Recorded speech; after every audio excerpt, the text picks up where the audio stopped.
Dear students, इस lecture में हम इस बात की कोशिश करेंगे कि हम जो कोरोलॉजिकल अप्रोच जिसको हम पढ़ते हैं ज्योग्राफी में, जिसको हम आगे जाके ये देखते हैं कि ज्योग्राफी के लिए कहा जाता है कि ये वितरण विज्ञान है ना, कोरोलॉजिकल साइंस है। तो हम बेसिकली इस लेक्चर में ये कोशिश करेंगे कि हम ये समझें कि ये कोरोलॉजिकल अप्रोच है क्या। ठीक है, किस तरह का संबंध है इसका रीजनल ज्योग्राफी के साथ, किस तरह का संबंध है इसका एरियल डिफरेंशिएशन के साथ। ठीक है, इस चीज को हम समझने की कोशिश करेंगे और इस छोटे से व्याख्यान में हम पूरी तरह से इस कोरोलॉजिकल अप्रोच के डेवलपमेंट से लेकर और किस तरह से ये मैच्योरिटी लेता है, कौन कौन से डायमेंशंस इस अप्रोच को आगे बढ़ाते हैं, उन पर हम चर्चा करेंगे। ठीक है, तो जब हम बात करते हैं कोरोलॉजी की, वितरण विज्ञान की, ठीक है, तो हम बहुत अच्छी तरह जानते हैं कि हमारी जो पृथ्वी की सतह है वो समरूप नहीं है। ठीक है, चाहे आप इसके फिजिकल कैरेक्टरिस्टिक्स की बात कर लो, फिजिकल एलिमेंट्स की बात कर लो, और चाहे आप सोसाइटीज की बात कर लो। ठीक है, हम ये देखते हैं कि बहुत ज्यादा डाइवर्सिटी हमें हमें देखने को मिलती है। स्थान दर स्थान हमें बहुत तरह के भेद देखने को मिलते हैं। तो यह पृथ्वी की सतह पर क्षेत्रीय विभिन्नताओं का अध्ययन है। तो बेसिकली हम एरियल डिफरेंशिएशन में भी क्षेत्रीय विभिन्नताओं की बात करते हैं। तो आगे जाके ये जो कोरोलॉजिकल अप्रोच है, इसको हार्टशोन जो है वो कहीं ना कहीं एरियल डिफरेंशिएशन में इस कोरोलॉजिकल अप्रोच को शामिल करने की बात करता है। लेकिन जो मेन डिफरेंस है वो ये है कि कोरोलॉजिकल अप्रोच केवल और केवल एरियल डिफरेंशिएशन तक कन्फाइंड नहीं है। ठीक है, aerial differentiation is one of the approach, to see the geography in its chorological nature, in its as a chorological science. ठीक है, तो पृथ्वी की सतह पर क्षेत्रीय विभिन्नताओं का अध्ययन, जो कि पश्चिमी देशों में भौगोलिक अध्ययन की परंपरागत शैली और पद्धति रहा है, ये कोरोलॉजिकल साइंस का। ठीक है, सर्वप्रथम भौगोलिक अध्ययन में इसका उपयोग बहुत पहले हिकेटियस ने किया था। हम जानते हैं हिकेटियस को हम फादर ऑफ ज्योग्राफी के रूप में देखते हैं। बहुत सारे स्कॉलर इसको फादर ऑफ ज्योग्राफी के रूप में मेंशन करते हैं। ठीक है, तो उसका उसका मूल कारण यही है कि हिकेटियस ने अपने काम में कहीं ना कहीं पृथ्वी के समग्र अध्ययन को प्रस्तुत करने की कोशिश की थी, जिसमें उन्होंने पृथ्वी के अलग अलग भागों के अध्ययन देने की कोशिश की थी। और फिर वही परिपाटी हमें बहुत विस्तारित रूप से दिखाई देती है स्ट्रैबो के उन 17 वॉल्यूम्स में, जो उन्होंने भौगोलिक ग्रंथ के रूप में लिखे थे, है ना, जो ज्योग्राफिकल अकाउंट उन्होंने प्रस्तुत किया था, उसके अंदर भी हमें वो चीज देखने को मिलती है। स्ट्रैबो ने माना कि भूगोलविद पृथ्वी के विभिन्न भागों का वर्णन प्रस्तुत करता है। उसके बाद जब हम देखते हैं कि वेरेनियस के काम को देखते हैं, तो हम देखते हैं कि वो विशिष्ट भूगोल की बात करते हैं एक शाखा के रूप में। वो कहते हैं कि स्पेशल ज्योग्राफी जो है ना, वो एक शाखा के रूप में, एक मजबूत शाखा के रूप में हमें भूगोल के अध्ययन में दिखाई देती है। ठीक है, क्योंकि एक जनरल ज्योग्राफी की बात करते हैं, वो सिस्टमैटिक ज्योग्राफी की ब्रांच है।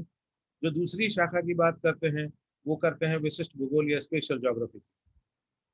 तो इसके अंदर हम जो ये बात करते हैं विशिष्ट भूगोल की, वेरेनियस की दृष्टि से, तो उसमें भी विशिष्ट प्रदेशों के अध्ययन एवं वर्णन पर बल दिया जाता है। ठीक है, तो इसमें भी हम क्या करते हैं कि कोरोलॉजिकल अप्रोच हमें कहीं ना कहीं दिखाई देती है। ठीक है, हेटनर ने बाद में जाकर आधुनिक समय में भूगोल को वितरण विज्ञान के रूप में परिभाषित किया। और इसीलिए हम ये देखते हैं कि हेटनर को हम इस कोरोलॉजिकल अप्रोच के फाउंडर के रूप में भी देखते हैं। हालांकि इस उपागम के ऊपर काम बहुत पहले से चला आ रहा है। ज्योग्राफी में इस कोरोलॉजिकल अप्रोच के ऊपर काम जो है, वो बहुत पहले से, हम ग्रीक्स के कंट्रीब्यूशन के साथ, यूनानियों के कंट्रीब्यूशन के साथ, इवन अरब जो भूगोलवेत्ता हैं, उनके कंट्रीब्यूशन में हम उसको बहुत बड़ी मात्रा में देखते हैं। ठीक है, रिचर्ड हार्टशॉन ने अपनी पुस्तक द नेचर ऑफ ज्योग्राफी जो उन्होंने 1939 में पब्लिश की थी, उसमें भूगोल को वितरण विज्ञान बताते हुए इस पद्धति को सर्वाधिक प्रचारित किया। ठीक है, तो बेसिकली जो हार्टशॉन की एरियल डिफरेंशिएशन की अप्रोच है वो कहीं ना कहीं हमें सिनर्जी में दिखाई देती है कोरोलॉजिकल अप्रोच के साथ। लेकिन हम कोरोलॉजिकल अप्रोच में जब अलग अलग विद्वानों के कॉन्ट्रीब्यूशंस को देख रहे हैं, right from Hecataeus to this Hettner, बहुत तरह के हमें डिफरेंट डिफरेंट ओरिएंटेशंस उसके अंदर दिखाई देते हैं। तो वो सब के सब कोरोलॉजिकल ट्रेडिशन के भाग हैं। और उस ट्रेडिशन में एक और नया ट्रेडिशन जुड़ता है रिचर्ड हार्टशॉन के द्वारा, and that is tradition of areal differentiation. ठीक है, अब देखिए हम जब देखते हैं कोरोलॉजी को एक कॉन्सेप्ट के रूप में, तो हम देखते हैं कि chorology is the study of places और रीजंस, है ना। ये जो वितरण विज्ञान है ये स्थानों और प्रदेशों का अध्ययन है। ठीक है, और इसीलिए हम कहते हैं कि this can be referred to as to regional geography also. इसलिए हम कहते हैं कि ये एक तरह से प्रादेशिक उपागम या प्रादेशिक भूगोल के समकक्ष माना जा सकता है। ठीक है, ये बात काफी हद तक हम लोग ये बात मानते हैं कि कोरोलॉजी एक अप्रोच है जो रीजनल ट्रेडिशन को बढ़ावा देती है। लेकिन रीजनल ट्रेडिशन जो है वो उससे बहुत ज्यादा आगे आगे है। हम रीजनल ट्रेडिशन को कोरोलॉजिकल ट्रेडिशन तक कन्फाइन नहीं कर सकते। यदि आप बात करोगे स्पाशियल ऑर्गेनाइजेशन की, यदि आप बात करोगे रीजनल सिंथेसिस की, तो वो भी तो रीजनल अप्रोच के हिस्से हैं। कोरोलॉजी भी रीजनल अप्रोच का हिस्सा है। ठीक है, तो अब बाद में हम देखते हैं कि कोरोलॉजिकल जो जो जो जो साइंस है वो कई तरीके से मेथोडोलॉजिकल रिवोल्यूशन से होकर भी गुजरती है। ठीक है, तो हम ये कह सकते हैं कि कोरोलॉजिकल जो ट्रेडिशन है, जो अप्रोच है, वो रीजनल ट्रेडिशन के साथ में हमें समकक्ष खड़ा दिखाई देता है, उसके सामने में चलता है, उसको बढ़ावा देता है। ठीक है, chorology stems from the Greek word that is koros, that means place or a region or a space, and logi means study of, अर्थात स्थान का अध्ययन, वही कोरोलॉजी है।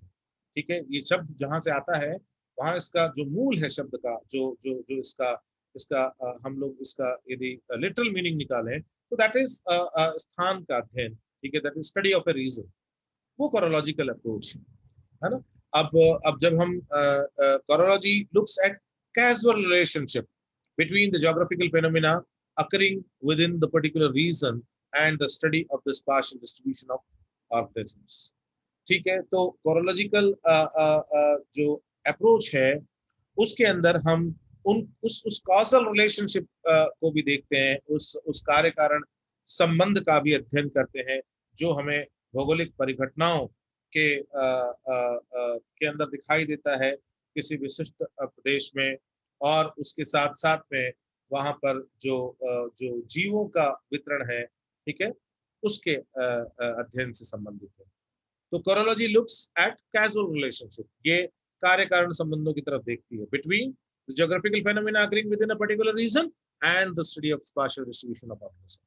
ठीक है, ये जो दो पक्ष है ना, ठीक है, ये इनके बीच में कार्य कारण संबंधों को देखती है। यदि आप इसको बहुत गहराई से देखोगे तो ये मैन एनवायरमेंट रिलेशनशिप की ही बात है। हम देखते हैं कि अल्फ्रेड हैटनर जो है, जिनका पीरियड है 1859 से 1941। ठीक है, ये जर्मन जोग्राफर हैं, और ये बहुत स्ट्रांगली इस कोरोलॉजिकल ट्रेडिशन को भूगोल में स्थापित करते हैं, और वो जोग्राफिकल डिसिप्लिन को डिफाइन करते हैं कोरोलॉजिकल अप्रोच के साथ। ठीक है, तो वो ये देखते हैं proponent of viewing the geography discipline as a chorological science. वो भूगोल को वितरण विज्ञान के रूप में देखते हैं, which studies the diverse phenomena existing together in a region of the earth surface। जो किसका अध्ययन करता है, वो पृथ्वी की सतह पर किसी भी स्थान या यूं कहें कि किसी भी प्रदेश के अंदर जो विविध प्रकार की परिघटनाएं हैं उनका अध्ययन करता है, वो भूगोल है। अर्थात भूगोल जो है वो हैटनर की नजर में कोरोलॉजिकल साइंस है, वितरण विज्ञान। ठीक है, इससे संबंधित उनका काम जो है वो एक जर्मन जर्नल में 1895 में पब्लिश हुआ।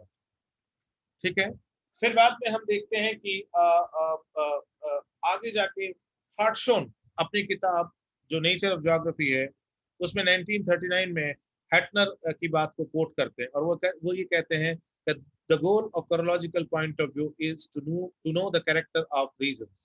अर्थात ये जो कोरोलॉजिकल पॉइंट ऑफ व्यू है, अर्थात कोरोलॉजिकल अप्रोच है, इसका इसका ध्येय है किसी भी प्रदेश जो है उसके चरित्रों को पहचानना, एंड प्लेसेस, है ना, और स्थानों की, through comprehension of the existence together and interrelations among different realms of the reality।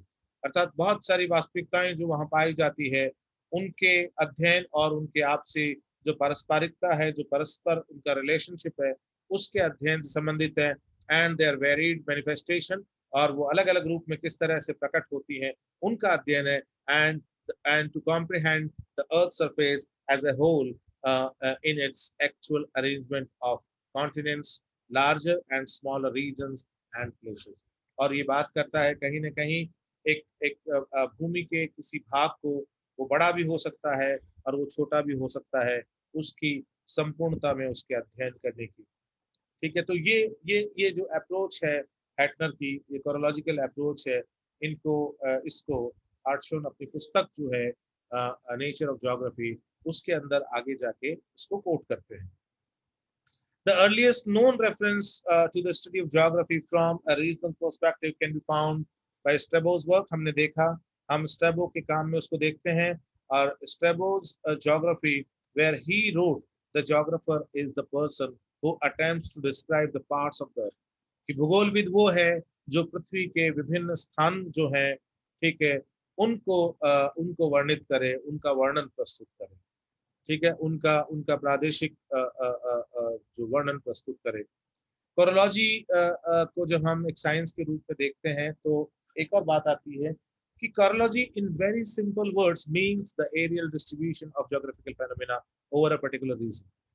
यदि हम बहुत सरल भाषा में बात करें तो कोरोलॉजी क्या है, इसका मतलब ये है कि जो भी भौगोलिक परिघटनाएं हैं, है ना, जो भी भौगोलिक विशेषताएं हैं किसी विशिष्ट प्रदेश की, उनका स्थानिक वर्णन, वो वो यूं कहें कि कोरोलॉजी है, वो कहीं ना कहीं वितरण विज्ञान है। ठीक है, और इसके अंदर बात करते हैं द इंटर रिलेशनशिप, और उसमें से हम आवश्यक रूप से शामिल करते हैं कार्य कारण संबंधों को, इंक्लूडिंग कॉजल। ठीक है, among the different phenomena spread over a specific or a particular region। किसी भी एक विशिष्ट प्रदेश के अंदर किस तरह से ये जो अलग अलग प्रकार की परिघटनाएं हैं, भौगोलिक परिघटनाएं हैं, वो आपस में अंतर संबंधित हैं, उनके अंदर किस प्रकार के कार्य कारण संबंध पाए जाते हैं, इन पर फोकस करना ये ज्योग्राफर का काम। ठीक है, अंडर द कोरोलॉजिकल अप्रोच, अर्थात इस वितरण विज्ञान की उपागम में काम करते। ठीक है, फिर बात आती है कि जब the study of areal distribution of geographical phenomena is what we know as a regional approach in geography. जब भी हम बात करते हैं areal distribution of geographical phenomena, मतलब जो भौगोलिक घटनाएं हैं, उनका हमें स्थानिक वितरण कैसे देखने को मिलता है, उनकी क्षेत्रीय वितरण हमें कैसे देखने को मिलता है ना, जब हम उसकी बात करते हैं तो बेसिकली हम बात करते हैं कोरोलॉजी की, और यहाँ हम कोरोलॉजी की बात करते हैं एक प्रादेशिक भूगोल के रूप में। ठीक है, तो हम उसको समकक्ष देखते हैं, कोरोलॉजी एज रीजनल ज्योग्राफी। और the concept of chorology is the the cardial theme of the theoretical and conceptual basis for the strong foundation of regional geography। Basically ये एक बहुत बहुत केंद्रीय अवधारणा या केंद्रीय उपागम के रूप में आता है, जो प्रादेशिक भूगोल की जो अवधारणा है, उसकी उसकी सैद्धांतिक और उसकी जो जो जो उसकी समझ है, उसको विकसित करने में, और इस रीजनल उपागम को बहुत मजबूत तरीके से स्थापित करने में ये भूमिका निभाती है कोरोलॉजिकल अप्रोच। फिर हम देखते हैं कि एरियल डिफरेंशिएशन के साथ साथ, है ना, along with this areal differentiation, a term coined and popularized by Richard Hartshorne. ये टर्म जो एरियल डिफरेंशिएशन है, ये रिचर्ड हार्टशॉन के द्वारा दी जाती है। Chorology focuses on the variation in the distribution of geographical phenomena, attributes and events in the space. Basically जो वितरण विज्ञान है उसका ध्येय है कि वो केंद्रित रहता है किसके ऊपर, उन तमाम जो वितरण संबंधी भिन्नताओं के अध्ययन पर जो संबंधित है भौगोलिक परिघटनाओं से, भौगोलिक कारकों से, भौगोलिक चरों से और भौगोलिक घटनाओं से. It also highlights the causal relationship among the spatial distribution and location of phenomena among themselves. और इसके साथ साथ कोरोलॉजिकल अप्रोच वहीं नहीं रुकती है, बल्कि ये जब उन परिघटनाओं को उद्घाटित करती है, उनका वर्णन करती है, तो उन परिघटनाओं में आपसी संबंध और कार्य कारण संबंधों को खोजने की प्रक्रिया को भी डेडिकेटेड अप्रोच है. ठीक है, तो हम ये देखते हैं कि कोरोलॉजी जो है, ठीक है, वो कहीं न कहीं एरियल डिफरेंशिएशन इस कोरोलॉजिकल थीम जो है उसका एक सब सेक्शन है, नो डाउट. एरियल डिफरेंशिएशन की जो उपागम है, क्षेत्रीय विभेदन का जो उपागम है, वो कहीं न कहीं जो कोरोलॉजिकल अप्रोच है इसको स्ट्रेंथन भी करता है. लेकिन हम ये देखते हैं कि जब हम कोरोलॉजिकल अप्रोच की बात करते हैं तो उसके अलावा भी बहुत सारे ट्रेडिशंस हैं, उनको हम कोरोलॉजिकल अप्रोच के अंदर शामिल करते हैं. ठीक है, तो इस तरह से ये एक भाग हमारा पूरा होता है जिसमें हम कंसेप्चुलाइज करने की कोशिश करते हैं कि भूगोल में जब हम बात करें कोरोलॉजिकल साइंस की, या यूं कहें कि भूगोल को जब हम एक वितरण विज्ञान के रूप में स्वीकार करें, तो हमारा तात्पर्य क्या है उस वितरण विज्ञान की परिपाटी से, हमारा क्या तात्पर्य है कोरोलॉजिकल अप्रोच से, उसको यहाँ पर हमने समझने की कोशिश की है. और हमने नटशेल में इस बात को समझा है कि कोरोलॉजी जो है वो क्षेत्र या यूं कहें कि स्थान से संबंधित विज्ञान है, जिसके अंदर हम एरियल डिस्ट्रीब्यूशन की बात करते हैं, हम स्थानिक वितरण या क्षेत्रीय वितरण की बात करते हैं विभिन्न भौगोलिक परिघटनाओं और भौगोलिक तत्वों की. और इसके साथ साथ हमारा ध्येय जो है वो इस बात पर भी रहता है कि किस तरह से ये भौगोलिक घटनाएं, किस तरह से भौगोलिक तत्व, ज्योग्राफिकल फेनोमेना और एट्रीब्यूट्स हैं, ये आपस में रिलेटेड हैं, और किस तरह के कार्य कारण संबंध, किस तरह की कॉजल रिलेशनशिप हमें इनके बीच देखने को मिलती है.